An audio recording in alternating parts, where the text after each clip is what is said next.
Muy bien, quiero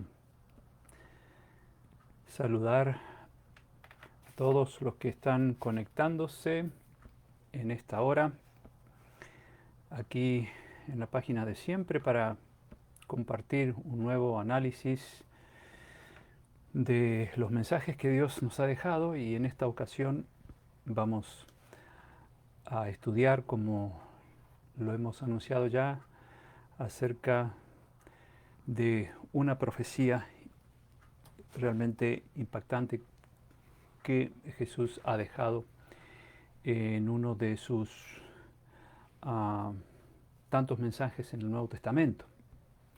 Así que vamos a analizar un capítulo clave que se encuentra en el libro de San Mateo para poder eh, analizar juntos esta profecía que realmente es muy significativa, especialmente en los tiempos en que estamos viviendo. Así que les doy una cordial bienvenida a los que están ya conectados.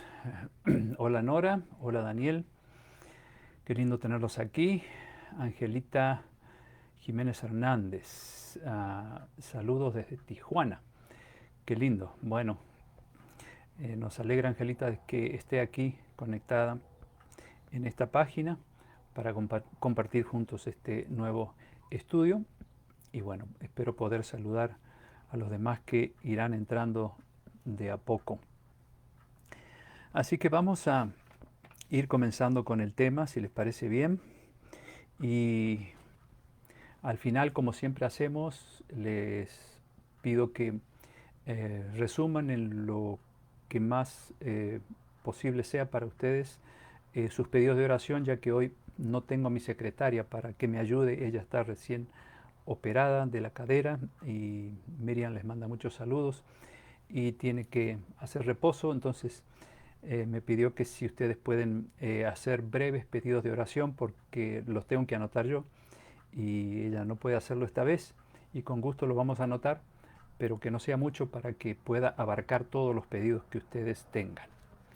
Eh, Patricio, ¿qué tal amigo? ¿Cómo estás? Qué bueno que estás aquí también. Um, Ana Romero, hola, ¿qué tal Ana? Bueno, de a poquito se va formando este lindo grupo que ya por un buen tiempo ha estado investigando la palabra de Dios conmigo para descubrir en ella los mensajes que Dios nos ha dejado para nuestro bien, para que tengamos esperanza, tengamos ánimo y seamos optimistas, especialmente respecto del futuro. Así que vamos a iniciar el estudio de esta profecía de Jesús, registrada en el capítulo 24 de San Mateo. De paso, ese capítulo fue el primero que conocí cuando yo era muy adolescente. La primera parte de la Biblia que yo leí fue precisamente San Mateo capítulo 24. Yo tenía unos 14 o 15 años cuando se me despertó el deseo de investigar qué hay dentro de este libro, ¿no? Se hablaba mucho de la Biblia eh, y entonces por parte de algunos amigos de mi padre, y yo dije, quiero saber qué hay ahí, y me mostraron ese capítulo y me impresionó realmente todo lo que allí está escrito. Bueno, vamos a hacer una oración para que Dios nos acompañe en este nuevo estudio. Necesitamos que sea Él quien ilumine nuestras mentes. Por eso es bueno, cada vez que abrimos la palabra de Dios, hacer una breve oración para pedir a Dios sabiduría. Esa es la forma en que debemos comenzar a leer este sagrado libro. Vamos a orar. Querido Dios, te damos gracias porque nos convocas una vez más para poder estudiar este apasionante tema.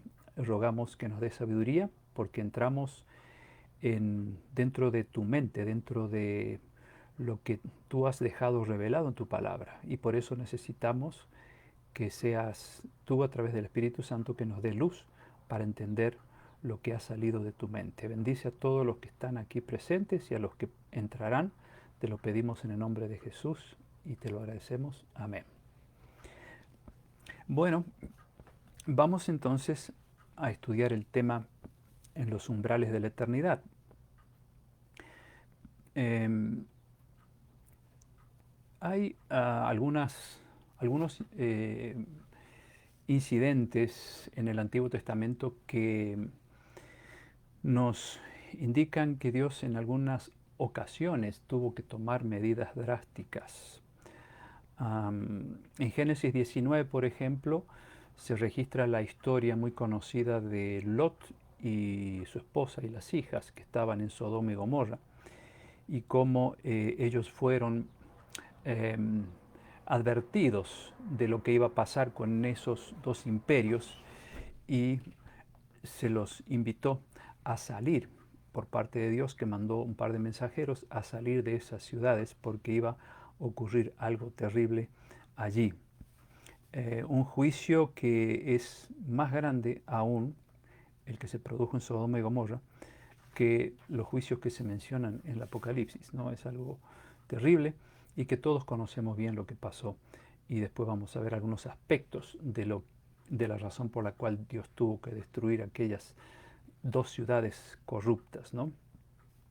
Sin embargo, de todos los acontecimientos donde Dios tuvo que intervenir en una forma muy dura, el más grandioso de todo fue el diluvio.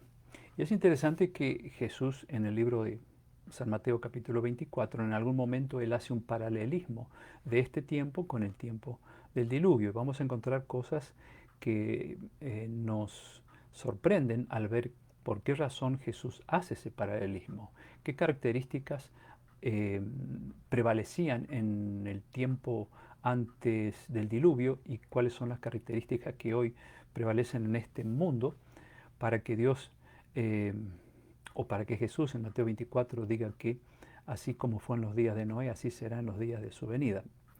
Y veremos algunos puntos muy interesantes. Por eso en Mateo 24, 37 Jesús dijo, más como en los días de Noé, a eso me refería, así será la venida del Hijo del Hombre, o así será en el tiempo en que Él vendría. Recuerden que cada vez que en la Biblia se habla del Hijo del Hombre se refiere a Jesús. ¿Se repetirá la historia? Bueno, antes de esto quiero leer lo que dice Eclesiastés capítulo 1 versículo 9.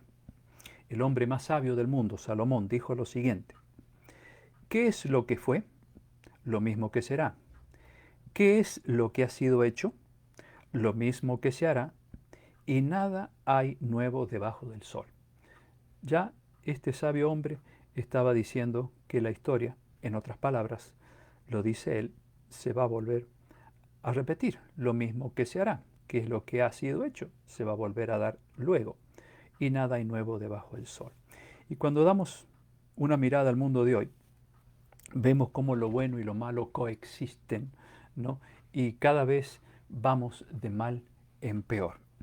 Y a veces a los que hablamos de profecías se nos suele tildar de eh, extremistas o de personas que causamos pánico o que asustamos a la gente. Bueno, depende cómo se eh, enseñan las profecías, porque si las enseñamos eh, sin mostrar a la gente el Cristo de las profecías, el Jesús de las profecías, obviamente que causan miedo. Pero las profecías están impregnadas de Jesús y de su amor. Si bien hay advertencias duras, pero también está el premio para aquellos que se preparan para cuando se cumplen las profecías. Por lo tanto, todo depende del enfoque que se dé. Pero yo creo que quienes predicamos estos temas tampoco somos pesimistas, sino realistas. Es decir, nos ajustamos a lo que está escrito y lo que está escrito se cumple, porque Dios es un Dios de verdad y no un Dios que crea falsas expectativas. Vamos entonces a dar un vistazo al libro de San Mateo capítulo 24. Es el primer libro del Nuevo Testamento, así que es fácil de encontrar. Malaquías es el último del Antiguo y poco después se escribe, bueno, no poco después, 400 años después, se escribe el libro de San Mateo. Es decir, que el pueblo de Israel estuvo sin profetas durante 400 años, entre Malaquías, último libro del Antiguo Testamento, y San Mateo. Entonces, en el capítulo 24, allí Jesús se encuentra con los discípulos y ellos le preguntan. Y dice en el versículo 3, estando él, o sea Jesús, sentado en el monte de los olivos, los discípulos se le acercaron aparte diciendo, dinos cuándo serán estas cosas y qué señal habrá de tu venida y del fin del mundo. Es decir, ellos tenían curiosidad, querían saber. Y le preguntaron a Jesús, bueno, ¿cómo sabremos nosotros cuándo tú vas a regresar? Y lo primero que Jesús les había dicho antes es de que el templo de Jerusalén iba a ser totalmente destruido. Y no quedaría piedra sobre piedra que no sea derribado. En realidad, allí Jesús estaba hablando de la primera parte de esta profecía de Mateo 24, donde él predice la destrucción de Jerusalén. En el año 70 después de Cristo, 40 años después que Jesús se fue al cielo, se produjo esa terrible destrucción por causa de la infidelidad de ese pueblo a Dios por no haber aceptado a Jesús como su Salvador. Dios podría haber protegido al pueblo israelita, pero lamentablemente ellos dijeron no tenemos otro rey más que al César y con eso sellaron su suerte, no quisieron aceptar a Jesús como su Salvador. Simplemente lo aceptaron como un profeta y hasta el día de hoy muchos siguen creyendo lo mismo. Entonces Jesús dijo, bueno, es una pena porque esta ciudad va a sufrir un atentado muy grande y se cumplió lo que dice allí 24:2 de Mateo, que no quedaría del templo lo más sagrado, lo más valioso que tenía el pueblo de Israel en Jerusalén era el templo y que no quedaría piedra sobre piedra que no fuera derribada. Y así se cumplió en el año 70 después de Cristo, cuando el ejército romano, dirigido por el general Tito, entró a la ciudad y destruyó todo lo que encontraba a su paso. Y pensar que Jesús antes de eso, ¿no? Él lloró cuando miró a Jerusalén y dijo, Jerusalén, Jerusalén, Jerusalén, cuántas veces he querido eh, reunirte como la gallina reúne a sus polluelos y no quisiste, y sé aquí esta casa quedará desierta. Este imperio iba a ser destruido. Bueno, muy triste. Pero después de eso, entonces los discípulos quisieron adelantarse un poquito más al futuro y dijeron, bueno, ¿qué señales habrá de tu venida? Versículos 6 al 8. Dice, bueno, vamos a leer desde el versículo 4. A la pregunta que los discípulos le hicieron, él les dijo, miren que nadie los engañe. O sea, lo primero que Jesús les dijo a sus discípulos y nos dice a nosotros hoy, así como le dijo este mensaje a todos los cristianos de todas las épocas, cuidado que nadie los engañe. O sea, la primera no es una señal, sino una advertencia, ¿no? Dijo, cuidado que no los vayan a engañar.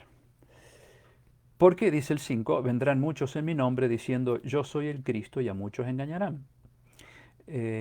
Algo que para nosotros no es raro, porque cada vez vemos cómo van apareciendo falsos cristos, personas que creen ser una reencarnación de Cristo, o personas predicando un mensaje distorsionado de la palabra de Dios. Y entonces por eso dice ahí, tengan cuidado, porque más adelante lo dijo también, aún los escogidos podrían ser engañados si se descuidan por las trampas que el diablo trataría de poner en el camino de aquellos que quisieran conocer la verdad de Dios. Por eso es importante leer este libro para poder saber cómo defendernos contra los ataques del diablo. Bueno, entonces luego en el versículo 6 en adelante dice Jesús, ya respondiendo a qué clase de señales ocurrirían antes de su segunda venida. Ustedes oirán de guerras, rumores de guerras. Miren que no se aflijan porque es necesario que todo esto ocurra, pero aún no es el fin. O sea, él anunció guerras, anunció hambres, después viene, anunció falsos cristos. De paso, si ustedes van al libro de Hechos, capítulo 11, el capítulo 16, capítulo 5, capítulo 21, allí se habla precisamente de que en los primeros tiempos después que Jesús ascendió al cielo, ocurrirían estas cosas también en aquel tiempo. O sea que habría hambres, habría guerras, habría batallas, habría engaños, pero aquí Jesús agrega algo que no ocurrió en aquel tiempo. Versículo 7. Porque se levantará nación contra nación y reino contra reino, y habrá pestes, hambres, terremotos en diferentes lugares. Dos cosas que se han intensificado muchísimo en este tiempo y que en aquellos primeros tiempos después de Cristo no se habían visto en la magnitud en que se ven en estos últimos tiempos. Por ejemplo, Jesús dice que no solamente habría guerras campales o batallas, ¿no? Un imperio contra otro, sino que habría guerras de características mundiales, porque dice se levantará nación contra nación y reino contra reino. Eso no había ocurrido en su tiempo. ¿Cuándo se dio la primera gran guerra mundial? Ya sabemos, 1914. Es decir, Jesús está apuntando a un tiempo cuando las acciones bélicas serían mucho más abarcantes que las que ocurrieron a lo largo de toda la historia.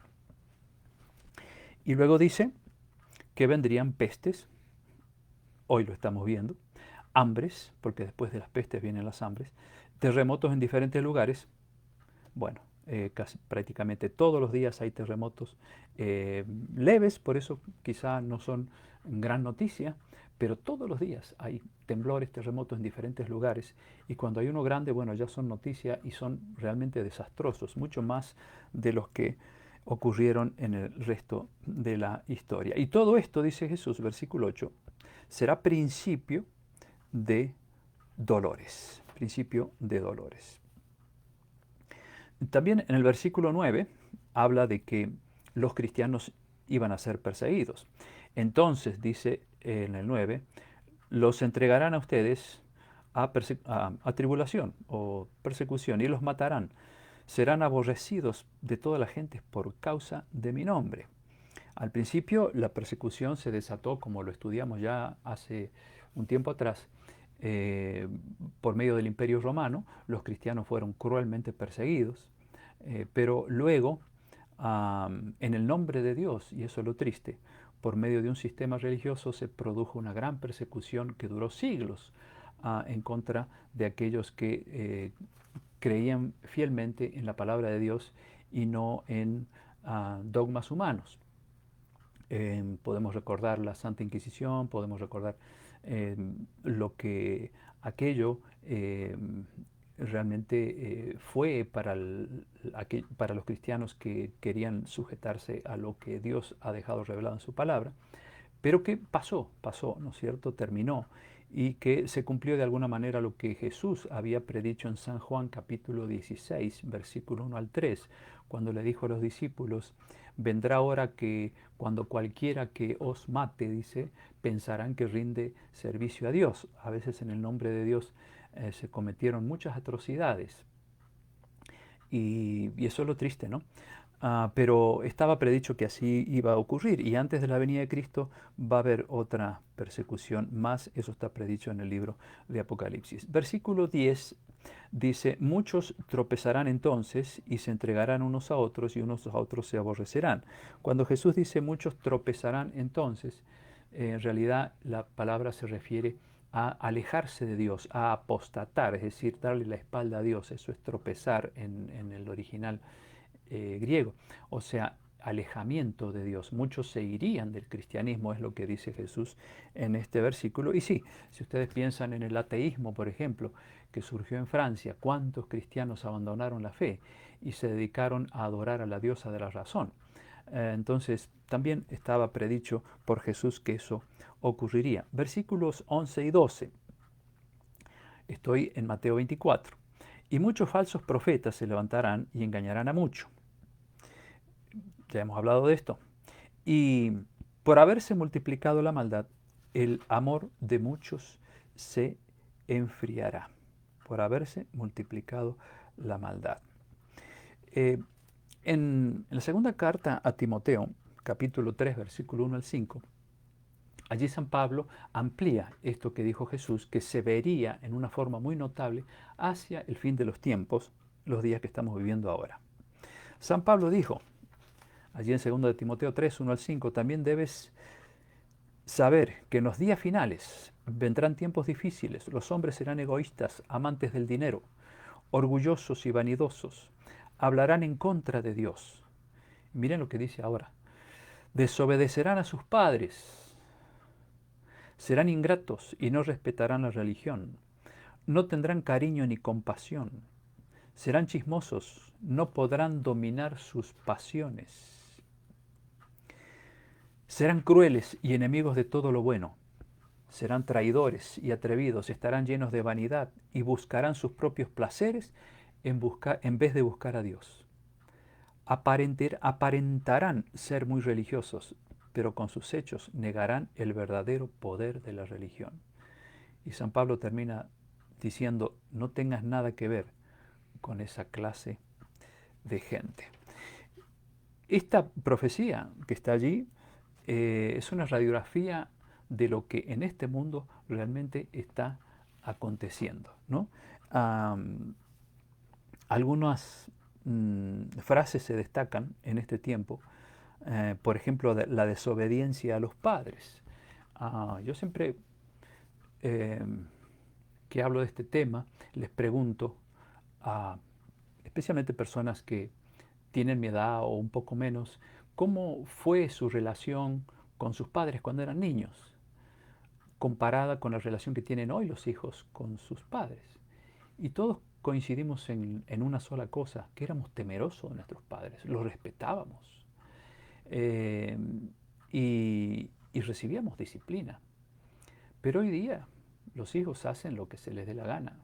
Son los que mandan muchas veces en el hogar y los padres han perdido la autoridad sobre ellos. ¿Por qué? Porque Jesús dice, por haberse multiplicado la maldad, el amor se enfriará. El amor de muchos se enfriará. Vivimos en un tiempo cuando la rebeldía de los hijos es algo muy triste. A ese tiempo estaba refiriéndose San Pablo.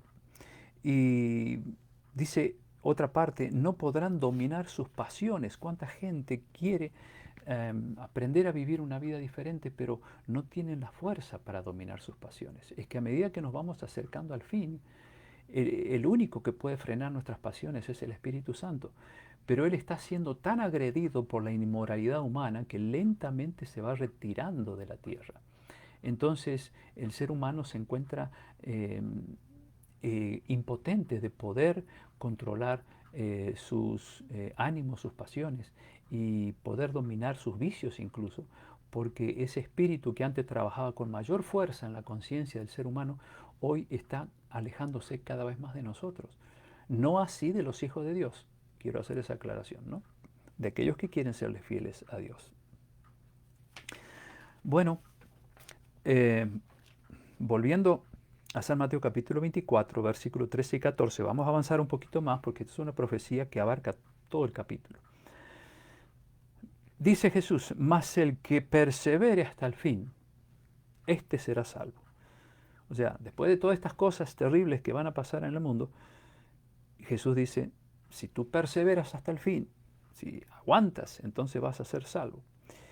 Y en el versículo 14 dice cuál es la última señal que se tendrá que cumplir para que Jesús regrese. 24, 14. Y será predicado este evangelio del reino en todo el mundo para testimonio a todas las naciones, y entonces, dice él, vendrá el fin. Es decir, todo lo que vimos antes, guerras, pestes, hambres, violencia, maldad, y todas esas cosas, son principios de dolores que se van intensificando cada vez más, especialmente en estas últimas décadas. Es terrible. Pero Jesús dice que para que el fin venga, tiene que predicarse este evangelio, es decir, este mensaje de salvación a todo el mundo. Y entonces, cuando todo el mundo haya sabido de este mensaje, vendrá el fin. O sea, Dios es tan amoroso que no va a intervenir hasta que todos en el mundo sean amonestados, todos sepan qué deben hacer para prepararse para ese gran evento final que será la segunda venida de Cristo. Y es lo que se está haciendo. Lo que estoy haciendo en este momento precisamente es procurando cumplir con lo que Jesús dijo. Si ustedes están ahí es porque quieren saber qué debemos hacer para salvarnos, ¿no? Por eso hay un dicho que dice, hay un infierno del cual huir y un cielo al cual alcanzar, ¿no? pues estamos queriendo alcanzar el cielo, es decir, queremos alcanzar la salvación. Y por eso ustedes están aquí, no es casualidad. Yo creo que Dios pone en nosotros el deseo de apartar un tiempito y decir, vamos a escuchar algo diferente. Vamos a romper con nuestra rutina y vamos a ver qué Dios tiene para enseñarnos, a fin de que vivamos con esperanza, con optimismo, a pesar de que el mundo se está viniendo abajo. Bueno, entonces, esta es la última señal.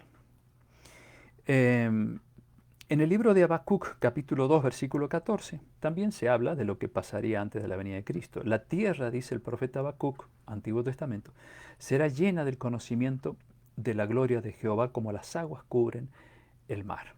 Y a través de los medios de comunicación, a través de la literatura, a través del internet, a través de campañas, en todas partes, y no solamente nuestra iglesia, muchísimas iglesias cristianas están pregonando que Jesús viene por segunda vez.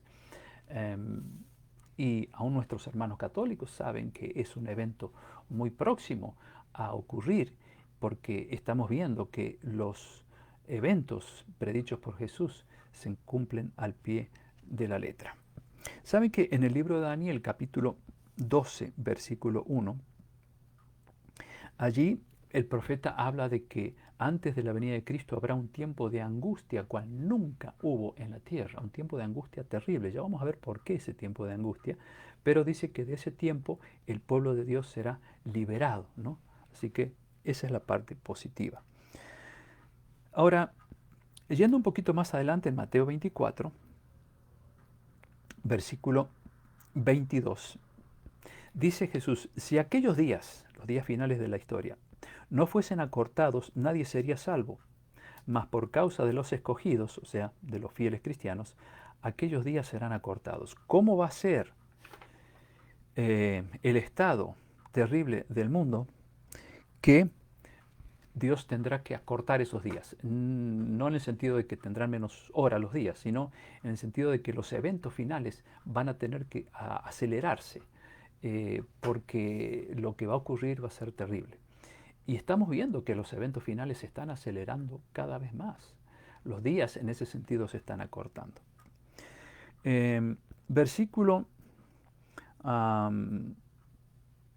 29, Mateo 24, 29, Jesús menciona aquí algunas señales astronómicas que anunciarían también el regreso, su segundo regreso, ¿no? E inmediatamente después de la tribulación de aquellos días, después de las persecuciones desatadas contra los cristianos, el sol se oscurecerá y la luna no dará su resplandor y las estrellas caerán del cielo y las potencias de los cielos serán conmovidas. Aquí habla de un par de señales astronómicas, ya ocurrieron, como señales también del fin. De paso, estas señales astronómicas ustedes las pueden encontrar en el libro de Joel capítulo 2, Antiguo Testamento, versículos 30 y 31, y también en Apocalipsis 6:13. Cuando estudiamos aquel tema de los 7 sellos, vimos estas señales astronómicas, que no es la primera vez que aparecen en el Apocalipsis. Jesús ya las mencionó y Joel en el Antiguo Testamento, siglos antes, ya había dicho que estos eventos marcarían el fin del tiempo. El oscurecimiento del Sol y la Luna fue un fenómeno que se vio el 19 de mayo de 1780 en Estados Unidos, y la caída de estrellas, que dice Jesús, fue también un evento tremendo ocurrido el 13 de noviembre de 1833. Y los que estudiaban las profecías en ese tiempo vieron que lo que Joel, lo que Jesús, lo que San Juan, el Apocalipsis habían predicho, y se dieron cuenta que se estaba iniciando en aquel tiempo ya lo que se llama el tiempo del fin, que luego se irían viendo todos los demás acontecimientos que ya hemos visto y que Jesús dijo allí en Mateo 24. Ahora vamos a los versículos siguientes que vamos a analizar ahora. Capítulo 24, 32. Jesús dice allí, de paso antes yo quería saltearlo, pero me parece bien que lo volvamos a recordar. Yo lo he mencionado en otras oportunidades, pero Jesús había dicho en el versículo 24, se levantarán falsos cristos, falsos profetas, harán grandes señales y milagros, de tal manera que engañarán, si fuera posible, a los escogidos. Y aquí dice el 26, respecto de él, ¿no? Si les dicen, mirad, está en el desierto, refiriéndose a Jesús, no salgan, miren, están los aposentos, no le crean. O sea, Jesús dice que antes de su venida el diablo va a querer falsificar esa venida, apareciéndose como Jesús, un falso Cristo. Y sabemos que Jesús cuando regrese no va a poner sus pies aquí en la tierra, ya lo hemos estudiado. Y al diablo no se le va a permitir imitar la segunda venida de Cristo viniendo en gloria y majestad con los ángeles, ¿no? Eso Dios no le va a permitir. Pero sí Él va a aparecer aquí en la tierra. Y por eso Jesús dice, si les dicen, Jesús está aquí, está allá, no vayan porque ese no soy yo. Y Él explica por qué. Versículo 27, porque como el relámpago que sale del oriente y se muestra hasta el occidente, así también será la venida del Hijo del Hombre, o sea, de Jesús. Es decir, Jesús dice, yo no me voy a aparecer en la tierra, yo voy a venir desde el cielo. Y más adelante dice que enviará a sus ángeles con gran voz de trompeta y juntarán a los escogidos de los cuatro vientos de la tierra, o sea, norte, sur, este y oeste, desde un extremo del cielo hasta el otro. O sea, Jesús envía a los ángeles para que ellos recojan a los salvados. O sea, Jesús no toca tierra, por eso Jesús advierte, cuidado, porque si aparece alguien allí diciendo que soy yo, no es así, es un engaño del diablo. Bueno, importante que lo sepamos, porque se va a cumplir. Ahora, yendo al versículo 32, dice Jesús, de la higuera aprendan la parábola, o sea, la lección, aprendan esto. Cuando ya su rama está tierna y brotan las hojas, ustedes saben que el verano está cerca. Así también ustedes cuando vean todas estas cosas que ya hemos visto, sepan que su venida, ¿no es cierto?, está cerca. Y no solo cerca, sino dice, a las puertas. O sea, en otras palabras, cuando todas estas cosas ocurran, y que ya han estado ocurriendo desde hace mucho tiempo, especialmente en los últimos años, entonces Él dice, sepan que mi venida está ahí a las puertas, ahí, cerquitita. Y dice en el 34, de cierto les digo que no pasará esta generación hasta que todo esto ocurra. Y aquí Él da la seguridad. El cielo y la tierra pasarán, pero mis palabras, o sea, lo que yo les he dicho, no va a pasar. Es decir, se va a cumplir lo que yo les he prometido. Ahora el 36 dice, el día y la hora nadie sabe, ni aun los ángeles de los cielos, sino solo mi Padre. Así que si ustedes por ahí escuchan que alguien está poniendo una fecha en que se va a dar el fin del mundo, y ya han venido poniendo fechas hace mucho, ¿no? Otros cristianos, y han fallado. ¿Por qué? Porque Jesús dice, nadie sabe el día y la hora, sino solo mi Padre.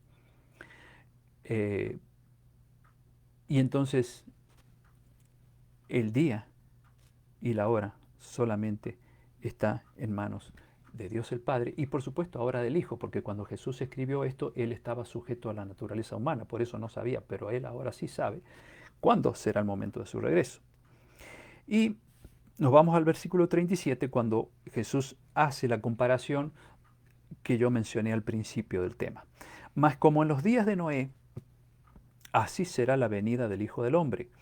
Porque como en los días antes del diluvio estaban comiendo, bebiendo, casándose y dando en casamiento, hasta el día en que Noé entró en el arca. Y no entendieron, dice el 39, hasta que vino el diluvio y se los llevó a todos. Y Jesús dice luego, así también será la venida del Hijo del Hombre, es decir, así será también el tiempo en que Jesús regresaría por segunda vez. ¿Cuántos años pregonó Noé que vendría el diluvio? ¿Se acuerdan? 120 años. En aquel tiempo se vivía mucho. La gente podía vivir varios siglos. 120 años pregonando de que iba a venir un diluvio. Y ¿qué dice el Génesis sobre cómo vivía la gente en ese tiempo? Génesis 6:11 dice que la tierra se corrompió delante de Dios y estaba la tierra llena de violencia. Les pregunto, ¿Hay violencia hoy? No solamente violencia entre adultos. Miren, estaba leyendo una estadística tremenda de lo que pasa en Latinoamérica con los niños. 80.000 niños mueren por año por abuso de sus padres en Latinoamérica. 80.000 niños. ¿Ocurría esto antes? ¿En la forma que hoy ocurre? No. Otra estadística dice que 1/3 de las mujeres en el mundo sufren violencia. 1/3. Y ahora con este tema de la pandemia, por el hecho de estar conviviendo tanto tiempo, se han aumentado dramáticamente los divorcios. La violencia en los hogares ha aumentado terriblemente. Una cosa va llevando a la otra. Vivimos en un mundo violento, no nos cabe la menor duda. Y así estaba el mundo antes del diluvio, como dice Génesis 6:11. Se corrompió la tierra y estaba la tierra llena de violencia. Y en Lucas 17, hablando también de los eventos del fin, Jesús dijo que como en los días de Noé, así será los días de su venida. Y luego agregó algo más: como en los días de Sodoma y Gomorra, así será antes de que Él regrese. O sea que no solamente comparó este tiempo a la vida de los antediluvianos, sino a la vida que vivían las personas en Sodoma y Gomorra. Y antes del diluvio había una igual condición que en Sodoma y Gomorra, prácticamente los mismos pecados. Por ejemplo, ¿cuál es el pecado que prevalecía en Sodoma y Gomorra? La homosexualidad. Si ustedes leen Génesis 19:9, 2 ángeles vinieron allí tomando forma humana para hablar con Lot y con la familia, para advertirles de lo que iba a pasar con esos 2 imperios. ¿Y qué hicieron los habitantes de Sodoma cuando vieron esos 2 hombres, que eran ángeles personificados? Querían abusar de ellos. Ustedes leen Génesis 19:9 y ahí encontrarán eso. Terrible. Y cómo estaba Lot corrompido por la clase de vida que vivían los de Sodoma y Gomorra, que les dijo a esas personas: no toquen a estos hombres. Si ustedes quieren tener intimidad, háganlo con mis hijas, que ellas nunca tuvieron esa experiencia con ningún hombre. Pues vayan con ellas. ¿Cuándo un padre puede tomar esa drástica decisión de entregar a las hijas para que hombres perversos se aprovechen de ellas? Miren la perversidad, cómo había dañado incluso la moral de Lot. Era terrible. Incluso se cometía el pecado del incesto en el tiempo de Sodoma y Gomorra. Génesis 19:38, allí dice que cuando Lot y sus hijas y su esposa huyeron, que de paso ustedes recordarán lo que pasó con la esposa de Lot. Dios había dicho: no se den vuelta cuando ese fuego con azufre caería del cielo y destruiría esos imperios. Dios dijo: no se den vuelta. Y lamentablemente la mujer de Lot tenía todavía su corazoncito puesto allí en estos lugares depravados y se convirtió en estatua de sal, ¿no? Y por supuesto, Lot y sus hijas no, siguieron, fueron fieles a Dios. Pero las mujeres, las hijas de Lot, lo emborracharon viviendo allí en las montañas de una cueva. ¿Para qué? Para abusar de él y para que tuviera ellas, para que pudieran tener hijos y seguir procreando. Terrible, ¿no? El pecado del incesto. Todo eso se enseñaba en Sodoma y Gomorra. Y aunque ya habían huido de esos imperios, ellas seguían practicando este terrible pecado. ¿No pasa eso hoy? ¿Qué otro pecado había en Sodoma y Gomorra? Por lo cual Jesús comparó lo que se vivía allá con este tiempo. Bueno, Ezequiel 16, 49 y 50. 49 y versículo 50. Capítulo 16, versos 49 y 50 dice lo siguiente. Dice que en estos imperios había hartura de pan y abundancia de ociosidad, y no ayudaron al pobre ni al necesitado. ¿No vemos esto? Hoy mucha gente se queja y dice: ¿por qué hay tantos niños que mueren de hambre todos los días? ¿Por qué hay tanta gente que padece de hambre? aún en países como el que yo estoy viviendo, país rico, sin embargo, es muy común ver en las calles a los homeless, es decir, los sin hogar, personas que, bueno, quedaron sin trabajo o simplemente adoptaron una ideología diferente y andan pidiendo. Y, y vemos en muchos lugares del mundo gente muriendo de hambre, cuando hay otros que están llenos de riquezas. La mala distribución de las riquezas es lo que lleva al hambre. Dios no tiene la culpa de que los inocentes sufren, sino de aquellos que se llenan sus bolsillos de dinero y que no eh, ayudan a los demás como debieran hacerlo, sino que son amantes del dinero, codiciosos, ¿no? El amor hacia el dinero. Y por eso esa mala distribución tiene sus terribles consecuencias en lugares donde no hay que comer cuando en realidad en otros hay abundancia. Y eso es lo que pasaba en Sodoma y Gomorra, razón por la cual Dios también tuvo que destruir a estos dos imperios, no solamente por la práctica de la homosexualidad, del incesto y de todas las cosas horribles y orgías que se cometían allí, sino también por cerrar el corazón a los necesitados. Y en el tiempo del diluvio, si bien eh, este mensaje que Noé predicaba era un mensaje que no conmovía el corazón de la gente, sin embargo, él y su familia fueron los únicos fieles. Y hubo un tiempo de gracia, ese tiempo de 120 años, de hablarles a este mundo que eran millones y millones, no era un mundo pequeñito, porque recuerden que si la gente vivía 600, 700 años, ¿cuántos hijos podían tener? Así que se calcula que había millones y millones y millones de personas antes del diluvio. Y cómo tan solo un grupo pequeñito, diminuto, Noé y su familia, fueron los únicos salvos.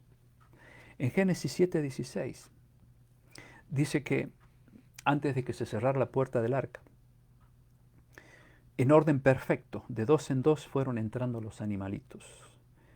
Interesante que ellos entraron, pero la gente no. Eh, la gente estaba con su mentalidad tan corrompida por el pecado que actuaban peor que las bestias, ¿no? Que los animales. Y ellos veían eso, veían ese milagro. Porque por lo menos si ese milagro hubiese despertado en ellos el deseo de obedecer a la voz de Dios a través de Noé, pero ni siquiera ese milagro de ver que estos animalitos iban entrando, ni siquiera ese milagro los convenció de que lo que Noé estaba predicando era una verdad.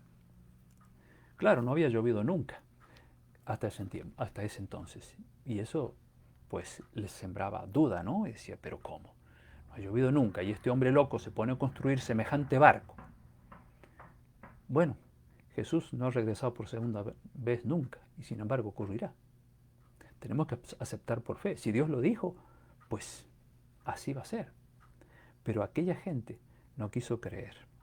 Y llegó un momento, como dice en Génesis 7:16, que después que entraron los animalitos allí para preservarlos de esa gran destrucción que vendría, Dios hace cerrar la puerta del arca. No la cerró Noé, hizo cerrar la puerta a Dios por ángeles poderosos. Y esa puerta que se cerró, amigos, es la puerta de la oportunidad. Ahora nos preguntamos, ¿empezó a llover ni bien se cerró la puerta? No. En Génesis 7:4 dice que dijo allí Dios que pasados 7 días yo haré llover sobre la tierra 40 días y 40 noches. Y en los versículos 9 y 10 dice, sucedió que al séptimo día las aguas del diluvio cayeron sobre la tierra. Así que imagínense ustedes a esa gente que se burlaba de la prédica de Noé, al ver que el primer día pues no cayó una gota de agua, dijeron, ¿se dan cuenta? Estábamos en lo cierto, ¿eh? Los locos son esos que están allá adentro, nosotros estamos cuerdos. Segundo día tampoco, tercer día nada, cuarto día nada. Y saben que la fe de Noé y de su familia en ese corto tiempo fue severamente probada, porque ellos también podrían haber dudado y haber dicho, escuchen, ¿será que no hemos perdido el tiempo durante 120 años diciendo que va a venir el diluvio, que se va a venir el fin del mundo? ¿Por qué no? Eran humanos, sujetos a pasiones carnales como las nuestras, así que la fe de ellos fue probada. Quinto día nada, sexto día nada. Y la gente, imagínense, pura fiesta, algarabía, orgías y todas esas cosas que hacían los antediluvianos, festejando, como diciendo, se dan cuenta, lo que Noé decía era solo cuento, ¿eh? Era solo para asustarnos, pero ya ven, ni una nube siquiera, que de paso ni se conocían las nubes en ese tiempo, porque el clima era un clima parejo, eh, tropical en toda la tierra. El cambio del clima vino después del diluvio, pues por causa de esa catástrofe que desvió el eje terrestre, hizo cambiar el clima notablemente. Bueno, por lo tanto no llovía. Y ellos debían aceptar por fe de que lo que Dios dijo iba a ocurrir. Y Noé y su familia aceptaron por fe. No le discutieron a Dios, ni se pusieron a argumentar, pero ¿cómo va a ser? Simplemente obedecieron.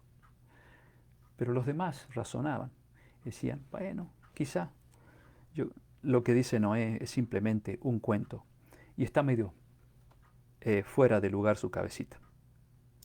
Ahora, esa gente estaba consciente en esos días de que se iban a perder.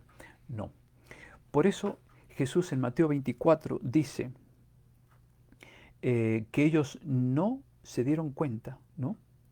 No entendieron, dice el versículo 39, hasta que vino el diluvio y se los llevó a todos. ¿Qué cosa no entendieron? Que ellos estaban definidamente perdidos. Una vez que se cerró la puerta del arca, el tiempo de gracia, el tiempo de oportunidad para salvarse se les había terminado. Y Jesús dice, así va a pasar antes de mi venida.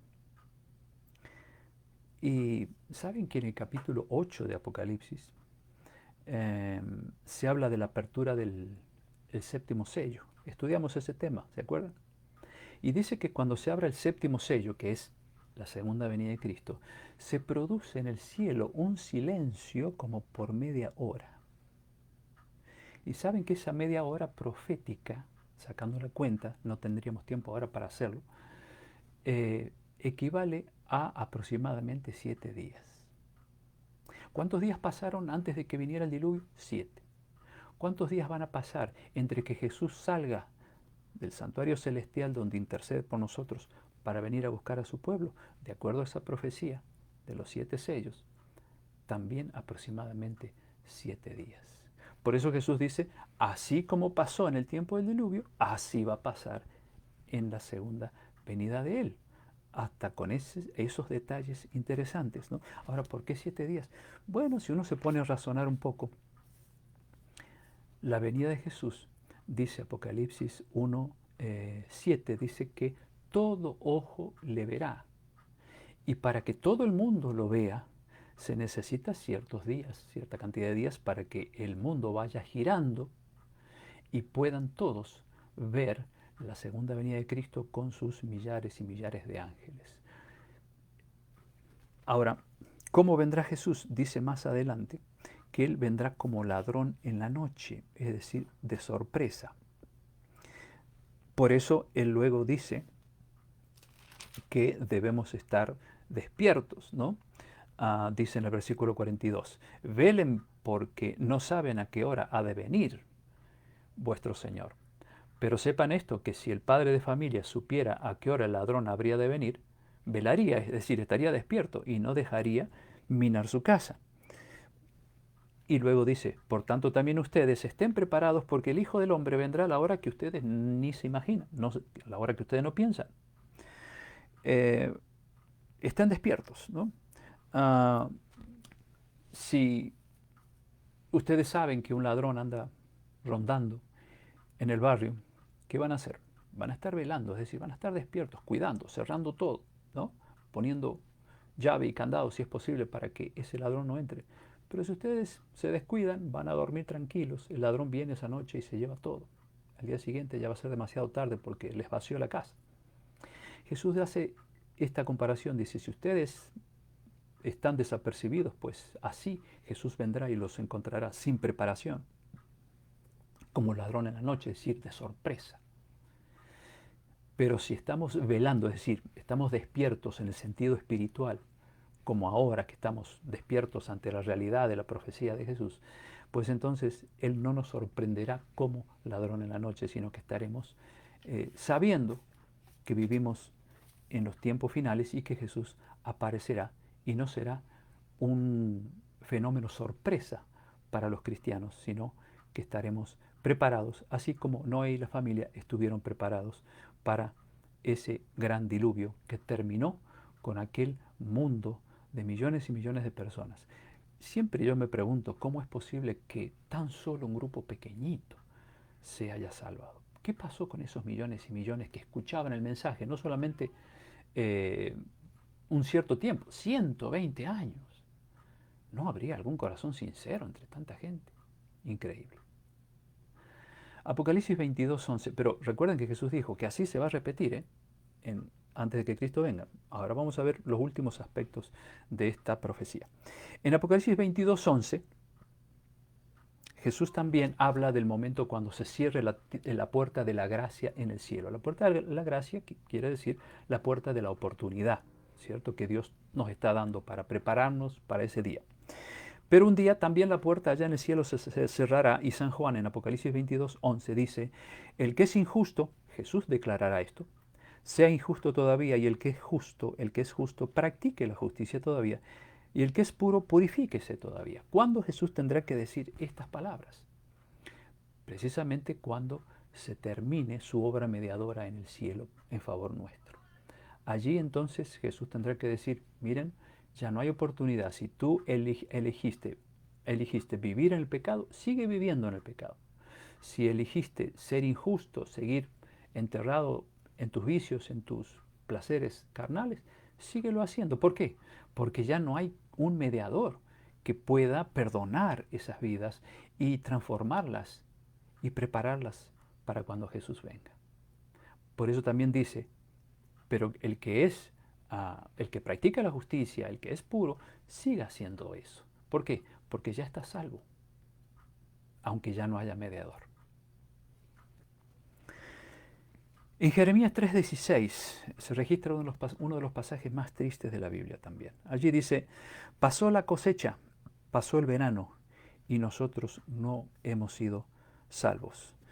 Yo creo que el sentimiento de saberse perdidos para siempre debe ser horrible. ¿Cómo habrán estado sintiéndose los antidiluvianos cuando el agua comenzó a caer? Cuando ellos vieron de que lo que había dicho no era verdad. Y cuando el agua ya les llegaba al cuello. Y cuando los hijos quizá les recriminaban a sus padres, ¿por qué no hicimos caso a Noé? Y los amigos y los familiares que quizás fueron engañados por los burlones, diciéndoles, no le crean a ese viejo loco, no vayan allá. ¿Y tú crees que es mentira? Sí, no le hagas caso. ¿Cuántos habrán seguido las insensateces de los incrédulos y por causa de ellos se habrán perdido en aquel tiempo? Se va a repetir la historia, vamos a leer eso. Por eso cuidado con lo que dicen los demás. A nosotros lo que nos debe interesar es lo que Dios nos dice, no lo que me dice mi amigo, mi familiar o quien sea. Porque ellos no son mis jueces, ellos no son mis dioses. Yo tengo que dar cuenta de mis actos ante el Dios del cielo. Segunda de San Pedro, capítulo 3. Y con esto vamos a ir terminando para completar la profecía de San Mateo 24, la de Jesús. Dice allí San Pedro, capítulo 3, lo siguiente. Vamos a leer versículo 3. San Pedro dice, sabiendo primero esto, que en los últimos días, vendrán burladores andando según sus propios deseos, diciendo dónde está la promesa de su advenimiento, es decir, del advenimiento de Jesús. Porque desde el día en que los padres durmieron, todas las cosas permanecen así como desde el principio de la creación. Pero luego dice lo siguiente, estos ignoran voluntariamente que en el tiempo antiguo fueron hechos por la palabra de Dios los cielos y también la tierra, que proviene del agua y por el agua subsiste, por lo cual el mundo de entonces pereció anegado en agua. O sea, San Pedro dice, va a volver a repetir lo que pasó con los antediluvianos. ¿Y dónde está el diluvio? Primer día, segundo día, tercer día, nada. Cuarto día, nada. Recién, después del séptimo día, comienza a caer el diluvio. Y ahí comienzan a reflexionar, a darse cuenta de que ya era demasiado tarde. Así en los últimos días también. Muchos burladores dirán, ¿y dónde está la venida de Cristo? Que tanto ustedes pregonan. ¿Dónde está eso del fin del mundo? Bueno, se burlarán también de aquellos que pregonan este mensaje. Y dice que ignoran estas personas voluntariamente que también hubo un fin del mundo en el pasado. Ellos saben que una vez hubo un fin. Ahora dice en el versículo 7 de 2 de Pedro capítulo 3, pero los cielos y la tierra que existen ahora están reservados por la misma palabra, guardados para no el agua, porque Dios prometió nunca más destruir al mundo con un diluvio, sino ahora para que, ¿cómo será destruido este planeta? Guardados para el fuego en el día del juicio y de la perdición de los hombres malvados, de los hombres impíos. No dice la perdición de los justos, sino de los malvados. Mas, oh amados, dice San Pedro, no ignoren esto, que para el Señor, con el Señor, un día es como 1000 años como un día. Y aquí viene un versículo que nos debe llevar a la reflexión. El Señor no retarda su promesa, es decir, de regresar, según algunos la tienen por tardanza, sino que es paciente para con nosotros, no queriendo que ninguno perezca, sino que todos procedan a ¿qué cosa? Al arrepentimiento. ¿Y de qué me voy a arrepentir yo? Podrá decir alguno, si yo no le hago mal a nadie. Ahí está el gran engaño del diablo. ¿No le hago mal a nadie? ¿Soy bueno? ¿Qué dijo Jesús cuando el joven rico le dijo, Maestro bueno, qué bien haré para heredar la vida eterna? ¿Qué dijo Jesús? No me llames bueno, porque bueno hay uno solo, y todavía hay seres humanos que se quieren justificar, diciendo, yo soy bueno, Jesús me va a llevar al cielo. Pero ¿te has arrepentido de tus pecados? ¿Te has arrepentido de tus vicios? ¿Te has arrepentido? ¿Has entregado su corazón a Jesús para que te lo cambie? Porque si no pasa eso, no te va a llevar al cielo. Necesitas una transformación de tu vida. Solamente Dios lo puede hacer. ¿Cuántos se salvarán? Miren, hay una profecía con la cual termino. Está en el Antiguo Testamento, Zacarías capítulo 13, versículo 8 y 9. Dice el profeta, y acontecerá en toda la tierra que las 2/3 partes serán eliminadas en ella y se perderán, mas la tercera parte quedará en ella. Y Dios dice a través del profeta, meteré en el fuego a la tercera parte, es decir, en el fuego de la prueba de la fe, ¿no? Y los fundiré como se funde la plata, y los probaré como se prueba el oro. Él, ese pueblo, invocará mi nombre, y yo lo oiré y diré, pueblo mío, y él dirá, Jehová es mi Dios. Qué tremendo. Y esta profecía se va a cumplir también. Las 2/3 partes serán eliminadas. Solo la tercera parte se salvará. Pero acá San Pedro dice que Dios no quiere que nadie se pierda. Por eso se retarda, por así decir, la segunda venida de Cristo. Él quiere que todos se arrepientan. Pero como estudiamos la vez pasada, el mal uso del libre albedrío llevará a muchos a elegir el camino de la perdición. ¿Estaremos en la tercera parte? ¿Qué dicen ustedes? Claro que sí. Todo depende de la decisión que tomemos hoy. Si entregamos nuestra vida a Cristo y le decimos, Señor, prepara nuestro corazón porque queremos recibirte con alegría cuando vengas, pues vamos a estar en esa tercera parte. Pero si tenemos un corazón como el de los antediluvianos, de incredulidad, de aferrarnos a las cosas del mundo en lugar de buscar a Dios, de vivir en las cosas materiales y en las cosas carnales, sin importarnos qué es lo que Dios está esperando de nosotros, obviamente correremos la misma suerte que corrieron los antediluvianos. Por eso Jesús dijo, así como en los días antes del diluvio, así serán los días de mi venida. Pero en estos días, amigos, nosotros tenemos que ponernos de parte de lo justo, de parte de Dios, de parte de lo que Él quiere de nosotros, para que cuando Jesús venga sea el día más maravilloso de la historia para ustedes y para mí.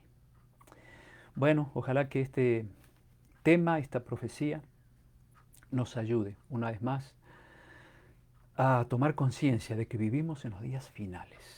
Más claro imposible. Ya hemos analizado este capítulo 24 de Mateo y vemos el paralelismo exacto que hay entre los tiempos del diluvio, el tiempo de Sodoma y Gomorra y este tiempo en que se vuelve a repetir lo que se dio en aquellos siglos que ya pasaron. Bueno, espero que ustedes y yo tomemos la mejor decisión en nuestras vidas. Andar en los caminos de Dios, pedirle a Él que cambie nuestro corazón y nos ayude a estar preparados para ese día glorioso que se acerca rápidamente. Muy bien, quisiera terminar con una oración, si ustedes tienen algún pedido. Y de paso, quiero saludar a algunos que entraron después. A Víctor Hugo, que siempre está con nosotros. Saludos, Víctor, para ti, para tu mamá. Ernestina también está saludando desde México. Ramón, mi querido amigo de toda la vida, me pregunta cómo salió Miriam de la cirugía. Bien, Ramón, gracias a Dios bien, se está recuperando, ya está aprendiendo a caminar con su nuevo fémur. Bueno, Liliana, saludando otra vez. Dios te bendiga, Liliana, y también a tu familia, a tu hijo, a tus hijos, a Jorge. Jorge Pérez está saludando, Deida también, Zoila, Luis Alberto, a Nancy Elizabeth Jacobo, que siempre nos acompaña, está saludando, Celso Pose, desde mi ciudad natal, allí Río Cuarto, Córdoba. Un saludo también para Celso. Bueno, Luis Alberto, saludos para mí, para mi esposa, claro que sí, se los haré llegar. Horacio, mi querido amigo de la infancia, allí está también. Teresa y bueno, voy a anotar algunos pedidos de oración. Mi esposa no puede hacerlo ahora, pero voy a tratar de cumplir con lo que ustedes han pedido. Si algún pedido se me queda a un lado, lo tendremos en cuenta después en nuestras oraciones personales. Angelita está pidiendo eh, por su hijo Irving. Hijo Irving. Vamos a anotar aquí para orar por Irving y por su esposo también. Y su esposo. Vamos a orar por ellos, claro que sí. Bueno, Patricio, Patricio todavía está con su problema de oído. Vamos a orar por tu oído, querido amigo. Espero que pronto se pase este mal. A ver si tengo alguno más, algún otro pedido. Y bueno, aquí Luis Alberto, vamos a anotar esto. Luis Alberto está pidiendo por su nieta Nancy, que se lastimó la columna apenas camina. Bueno, vamos a orar por esa nietita Nancy, para que Dios ponga su mano en ella y se cure. Y también Deida pide por sus nietos, claro que sí.